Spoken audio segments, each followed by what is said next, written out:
Jamais la Suisse n'a autant investi dans la recherche scientifique. Bonne nouvelle certainement pour les invités qu'on va recevoir tout au long de la semaine. Les investissements ont carrément doublé depuis l'an 2000. L'enveloppe pour la recherche et la formation 2013-2016 atteint 20 milliards de francs. Alors qui sont ces chercheurs qui en profitent? Quels sont leurs défis sur un marché international qui est très concurrentiel? On l'oublie parfois. La Suisse se bat bien pour l'instant. Elle a certainement des défis à relever. On va s'en apercevoir. Une voix, des voix tout au long de la semaine, ceux qui incarnent donc la recherche et le plaisir d'entamer cette série et l'honneur avec le lauréat du prix Latsis 2013. C'est un prix très prestigieux. Bonjour David Sander. Bonjour. Merci d'avoir accepté notre invitation. Vous êtes en direct de notre studio de Genève. C'est à Genève que vous travaillez. Vous êtes professeur de psychologie à l'université de Genève. Vous êtes directeur du Centre interfacultaire en sciences affectives et vous dirigez l'un de ces fameux pôles de recherche national attribués par le Conseil fédéral. On en a parlé tout à l'heure et notamment avec Mauro Dell'Ambrogio. David Sander, vous n'avez que 37 ans, on ose le dire. C'est oui. Juste. Oui, c'est bon, juste. Il vous reste quoi à atteindre? Il me reste beaucoup de choses à atteindre. Vous savez, la carrière d'un chercheur, c'est avant tout se poser des nouvelles questions et donc j'ai énormément de défis devant moi. Ça ne s'arrête jamais, c'est une obsession, on essaie toujours d'aller plus loin quand on est un chercheur. Je pense que le chercheur est un éternel insatisfait. C'est évidemment le cas qu'on veut toujours comprendre plus par rapport aux théories qu'on a, on se pose toujours des questions, on est extrêmement sceptique. Même si on est très heureux dans ce qu'on fait, on reste insatisfait. C'est une espèce de paradoxe du chercheur qui donne envie de se lever le matin et d'être motivé pour aller faire la recherche. Une insatisfaction qui rend heureux, donc. Absolument. Vous avez que 37 ans, je le disais, c'est jeune pour être professeur, mais en même temps, et on l'apprend souvent comme ça, la science avance par recherche ou contre-hypothèse. Vous êtes l'auteur d'une petite révolution dans le domaine qui vous occupe. C'est celui des émotions, vaste champ de recherche au croisement de plusieurs facultés d'ailleurs, et de plusieurs disciplines, psychologie, neurologie. Vous avez réussi à montrer, je tente de vulgariser, mais vous allez le faire mieux que moi, que les émotions, contrairement à ce qu'on croyait, n'étaient pas seulement impulsions. Si on veut, elles ne viennent pas forcément que des tripes, mais elles sont liées à l'esprit, elles sont raisonnables ou raisonnées en quelque sorte. C'est ça que vous avez réussi à montrer, c'était déterminant. Alors si vous voulez, un des aspects vraiment de mes recherches, ça a été de s'intéresser aux bases cérébrales des émotions. Puis c'est vrai qu'en m'intéressant à la manière dont le cerveau représente les émotions, je me suis intéressé au déclenchement des émotions, à qu'est-ce qui cause les émotions, et c'est vrai qu'on se rend compte que très souvent, il y a une logique dans l'émotion qui est une logique assez raisonnable, qu'on pourrait presque appeler rationnelle, effectivement. Donc j'ai effectivement participé, comme beaucoup d'autres, à montrer que les émotions, c'est avant tout des évaluations cognitives qu'on fait des situations, donc on va interpréter le monde par rapport à nos connaissances, à nos valeurs, à nos buts, à nos besoins, et c'est le fait d'évaluer des événements comme étant très importants pour nous, qui vont déclencher des émotions, et j'ai essayé d'identifier quelques régions dans le cerveau, notamment l'amygdale cérébrale, qui est une région très enfouie dans le lobe temporal, comme étant importante pour détecter les événements qui sont importants pour nous, et ainsi déclencher des réactions émotionnelles, ces réactions émotionnelles elles-mêmes ayant des effets sur le reste de la cognition, sur le reste de la pensée, si vous voulez, ce qui permet ainsi d'étudier l'effet des émotions, par exemple sur la mémoire, sur l'apprentissage, sur la prise de décision, donc un ensemble de fonctions mentales que l'on pensait un peu séparées des émotions, mais plus on avance dans la recherche, plus on se rend compte que la sphère affective, les émotions, les humeurs, les motivations sont intrinsèquement liées à la sphère qu'on appelait souvent cognitive, la perception, l'attention, la mémoire, la cognition. On a l'impression que c'est un vrai trend, les émotions, je pense aux ressources humaines notamment. On parle de plus en plus d'intelligence émotionnelle, on ne teste plus que le QI, l'intelligence classique si j'ose dire, mais aussi l'intelligence émotionnelle. C'est donc pertinent aux yeux du chercheur que vous êtes? Alors, personnellement, je ne suis pas un grand fan du concept d'intelligence émotionnelle. C'est vrai que je préfère parler simplement des fonctions des émotions et puis des compétences émotionnelles. Et c'est indéniable qu'il y a de grandes différences interindividuelles, c'est-à-dire les gens varient en fonction de leurs compétences émotionnelles, tout comme ils peuvent varier en fonction de leur intelligence générale, si elle existe telle qu'elle est mesurée par les tests de QI en tout cas. Et c'est vrai qu'il y a des différences dans la manière dont les gens vont par exemple reconnaître les émotions d'autrui, ce qui est une des choses qui est mesurée dans ces tests, la manière dont les gens vont prendre conscience de leurs propres émotions, la manière dont les gens vont être capables d'exprimer leurs émotions, la manière dont les gens vont être capables de réguler, de contrôler leurs émotions dans des situations sociales. Donc il y a des différences entre les individus à ces niveaux-là. Ensuite, ça reste un immense challenge de les mesurer. On a de plus en plus de méthodes pour mesurer ces choses-là en laboratoire. De là à en faire un test qu'on appellerait l'intelligence émotionnelle, il y a quand même peut-être un pas, mais on peut essayer de mesurer ces compétences-là et puis voir leur utilité après dans plein de domaines de la société. Vous avez dit le mot-clé de ce matin, l'utilité. C'est une question qu'on va se poser tout au long de la semaine, finalement. D'accord. Pour monsieur et madame tout le monde, on se dit, quand on entend les chiffres investis par la Confédération dans le milieu de la recherche, 20 milliards, on se dit, ouais, mais tout ça, pourquoi ? D'ailleurs, c'est un débat qui avait beaucoup intéressé les médias et les chercheurs et les élus politiques quand il y a eu le boson de Higgs. Certains disaient, mais finalement, tout cet enthousiasme, à quoi ça sert le boson de Higgs ? C'est la science pour la science. Vous, quand on vous pose cette question, ça sert à quoi ce que vous faites ? Vous répondez quoi ? C'est utile ? C'est ça le but de la science ? Alors, donc le but de la science, à mon avis, n'est pas d'être utile. Le but de la science, c'est d'augmenter la connaissance et de créer une société de la connaissance.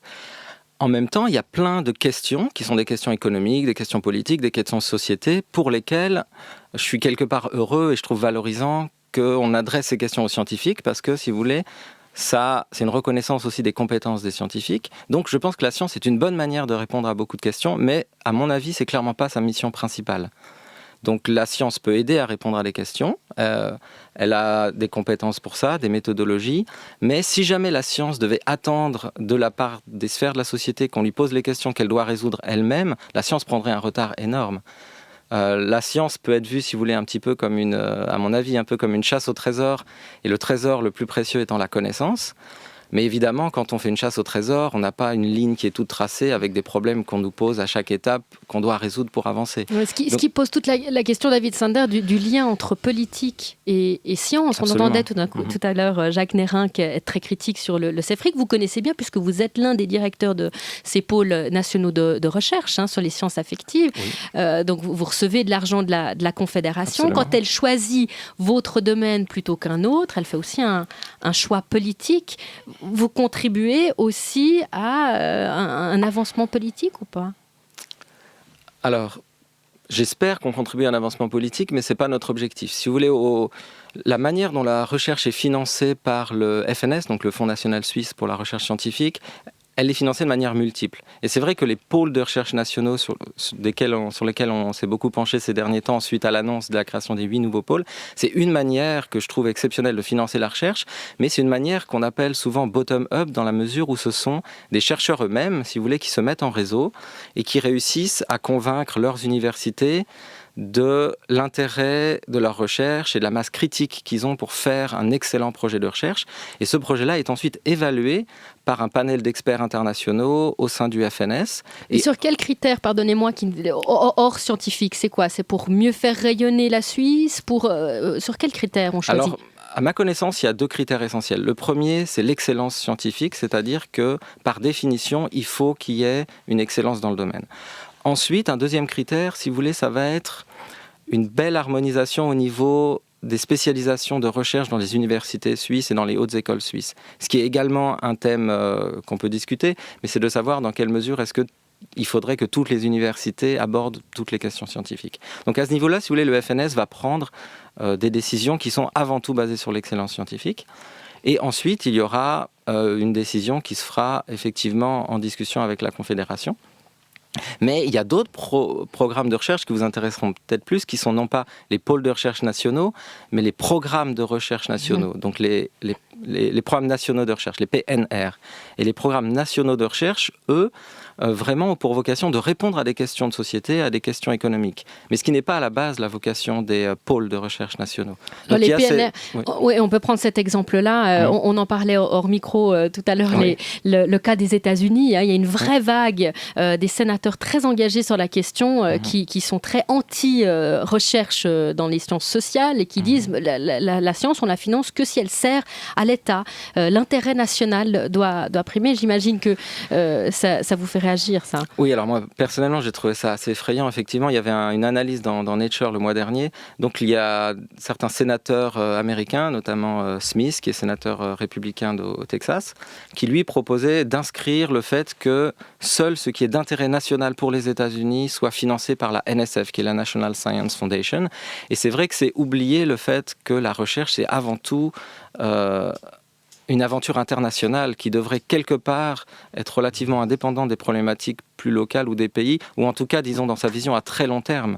Si vous voulez, la recherche, peut-être même comme l'école, si vous voulez, on n'attend pas on ne va pas financer l'école primaire parce que les élèves primaires vont être tout de suite productifs et utiles. L'école, c'est une institution et on se rend compte qu'on investit dans l'avenir en investissant dans l'école pour nos enfants. Et quand le Conseil fédéral décide, par exemple, de confier un pôle de recherche au laboratoire des migrations, quand on sait qu'en 2014, ça va être le sujet politique de l'année, avec pas moins de 3 votations fédérales sur la question de l'immigration, on n'est pas loin de l'instrumentalisation de la science par la politique, non ? Je ne sais pas. Bon, déjà, je ne voudrais pas faire de procès d'intention, parce que ça pourrait être aussi simplement parce que c'est un thème qui est extrêmement important, qu'il est à la fois très développé en recherche et que l'on va se prononcer là-dessus en termes de votation. Donc ça peut être parallèle. Ensuite, on ne peut pas imaginer non plus que le PRN qui démarre maintenant aura déjà des réponses l'année prochaine. Donc on ne pourra pas utiliser déjà les fruits des recherches d'ici un an.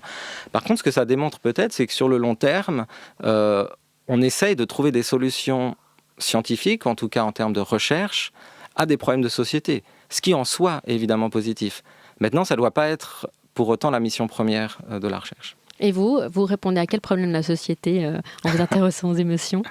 Alors je pense qu'on a toute une série de problématiques qui sont extrêmement intéressantes auxquelles on répond. Donc au-delà de la recherche fondamentale, on a plein de domaines d'application. Un domaine évident, c'est le domaine de la santé. C'est-à-dire que, par exemple, en s'intéressant aux émotions dites normales, la peur, la joie, la colère, la tristesse, le dégoût, ces émotions qu'on ressent tous et toutes très souvent, la fierté, la jalousie, eh bien on peut essayer de se demander dans quelle mesure est-ce qu'à un moment donné, elles deviennent dysfonctionnelles. Et donc faire des liens, par exemple, entre les émotions normales et les troubles émotionnels, par exemple entre la peur d'un côté et puis l'anxiété, le stress, les phobies de l'autre, la tristesse d'un côté et puis la dépression de l'autre, la colère d'un côté et puis les troubles violents et d'agressivité de l'autre. Donc ça, c'est un domaine, si vous voulez, la santé. Mais après, il y a un grand nombre de domaines aussi de la société pour lesquels on a des implications assez directes. Si on pense au rôle des émotions dans la prise de décision en général, que ce soit la prise de décision économique, la prise de décision financière, la prise de décision politique, pourquoi pas. Et la non-prise de décision, parfois, oui, tout à de fait. certains politiques. J'y pense parce que vous êtes français, je me permets, et puis on parle beaucoup de ça avec François Hollande. Ouais. Ce sont aussi évidemment une lecture de l'actualité que vous proposez avec votre champ de recherche. Alors une lecture de l'actualité, je ne sais pas, c'est-à-dire qu'on pourrait analyser ensuite plein d'événements de l'actualité avec le prisme de la recherche sur l'émotion et des théories de l'émotion. D'ailleurs, on se plaît volontiers à essayer de le faire de temps en temps parce que la nature humaine étant ce qu'elle est, il y a beaucoup de nos comportements qui sont déclenchés par nos émotions. Mais ça ne veut pas dire évidemment que c'est notre objectif principal.